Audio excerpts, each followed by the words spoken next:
More opportunities for us to just yell nonsense. We're going to jump in and check this one out. We got a bunch more questions. I'm sure Cupcake, you do as well here. But I mean, first impression is wow. This is an incredible vista. Beautiful. Thank you. Wow.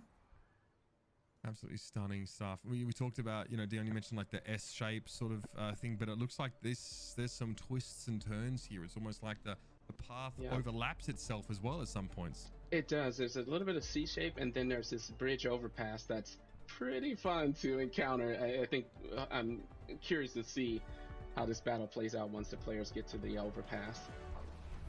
We'll be starting to... Yeah, I feel like the two big features on this map, and we'll see it right away, is the first one is right in the under the Coliseum, basically where the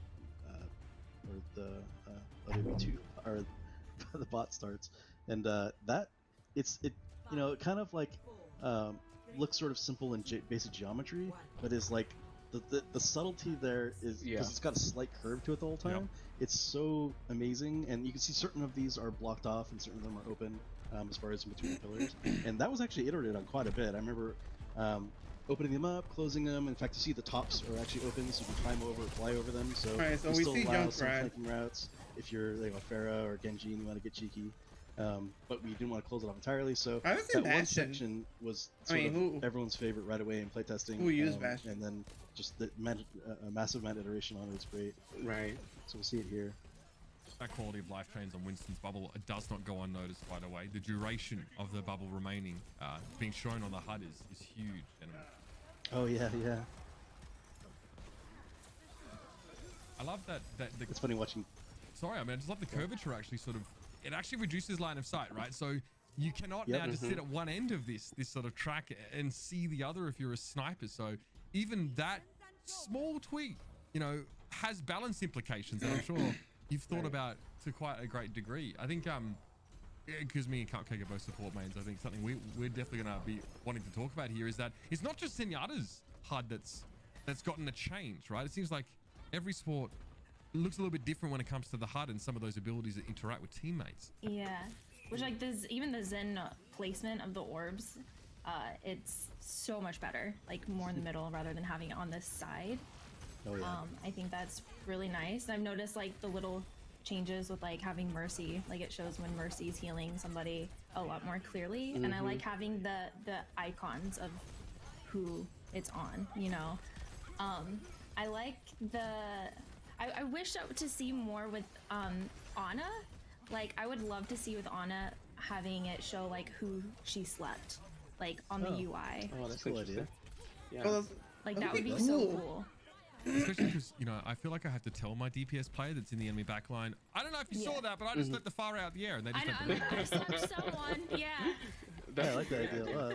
Yeah. Or sometimes you throw one, you don't know who it hit, like because there's so much going on. You're like, okay, I definitely slept someone, but I'm not sure who it was. That might be important to know. Yeah.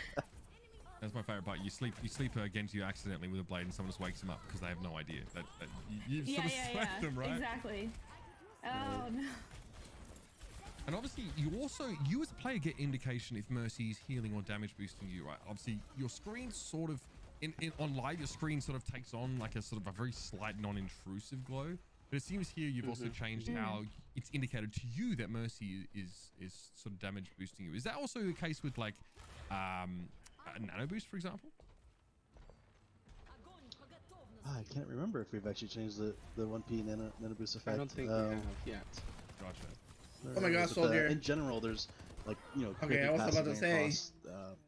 I mean, sorry, I was low. I mean, you can see the skin passes, and those emails get sent out all the time. Like, oh, look at these cool, you know, skin changes and, you know, tech we're getting. And then there's also VFX updates. Look at the VFX changes you're making and sound, of course. So it's kind of just awesome being, like, even if I'm not directly, you know, working on that stuff, just sort of seeing that stuff cross my email and the examples being sent out. It's just awesome, like day to day, seeing all the changes. I mean, yeah, I'm sure your inbox is sort of swarmed with them. I sort of wonder what the look. It was mentioned at BlizzCon Online as well that sort of the assault game mode sort of there wouldn't be sort of further maps developed for, right? The focus would no longer sort of be on that. So I'd love to know what the sort of thought process is between sort of the removal of assault, or 2CP as it's fondly known, and the addition of push here. Right, so that's a long history actually. Yeah. This probably was probably most of the people who really follow the game closely are aware. We've obviously the assault map or 2CP Man, as it's called. The audio pop. A lot of people had a lot of concerns with it, and we've tried to make a lot of changes to it. In fact, what people might not know is we've gone through multiple phases of like a heavy overhaul of it, but none of them ever really Battle were good Mercy. enough to go even to experimental card. Honestly, Something's done change. we've I always feel bad because one time I had a new designer join, and one of the first things we gave him was like overhaul 2CP. What do you want to do? And it was like the hardest problem ever. Go ahead and solve it, new guy. It was like, oh, that's kind of rough actually, in retrospect. So you know, we've got went through a lot of changes, and it got to the point where we were like, we'd have to make so many changes to get this where we want it to be. Like, is it even the same mode anymore? And at that point, if we're getting to that degree, why don't we just make a different mode? Yeah, let's make new. Why even try to like, you know, change it to that degree? So that's kind of how that ended up coming about, and a lot of it was feedback from the players. So that's kind of Man, spicy. Diva's You're gonna be a trying to lot say of there's other fun. modes in development. Are you Can't trying wait to play that? Diva. I would say that we are constantly experimenting with new modes, with their experimentation right now. How crazy New is York There's was. new mode. Sorry, Dion, please. Oh, sorry. New York was. We experimented a lot with New York before landing on the mode that we chose. I mean, it seems like and- so many possibilities for that kind of map, right? Right. Temple of Anubis, when we first showed that at BlizzCon, the shipping version actually changed, you know, to try to fix 2CP even back when the game first came out. So we actually, the version we shared and the version that shipped with the game was pretty different from the choke point standpoint to try to address some of the 2CP challenges. So we just left that spot in the map. Oh, sorry, Dion, I didn't cut you off. And that was it. Yeah. Oh, okay. I was just gonna comment on it because we were there, although they just left it. But the other thing I was mentioning about this map, because I mentioned two things, is that area we just left it's like this like corkscrew basically, and it's super interesting. Yeah, it like goes. You basically flipped on itself and goes over itself, and you can see it coming up here. So you go under. In this case, you go to the right and then back up and then cross over itself. It is a really interesting point to play. In fact, when we were first playing it, I remember we had our first session where it was like, I don't know if I like this or not. It's either amazing or it's terrible. I can't even tell. Like it's super interesting and very impactful. And so we were like, I think that means we keep going with it, keep playtesting it, and keep iterating. So obviously having a big impact is almost more important if you can get the good stuff of it. So after a lot of iteration, it's definitely persisted, and it's become kind of the most interesting spot to play around because There's it's a lot of drama there. yeah. The flanks, you can flank from on top to drop down below. Easy You have to go kills, under this pass, and if you just sit in the middle of that pass as Reaper or something like that and just drop down, of course you got to worry about maybe jumping up on you or something. There's actually a little wall on the right you can climb up right there if you're a character that can climb or grapple or something. So it's just like this. When you're going through that, after playtesting this map enough and playing enough, when you're going under that pass, it's the most like anxiety-inducing spot. It's just like, especially when it's like calm for a while at first, because like, you know, after a fight and you're going, there's no sounds. You're like, okay, what is about to happen here? Where are they going to be coming from? And it's like there's a sneaky little alleyway in there too. A tiny once you're under the bridge, there's an alleyway there. Reaper 76. There's a lot of so it's almost like Gibraltar, right? You go through that first or underpass, and you just know it's a little too quiet.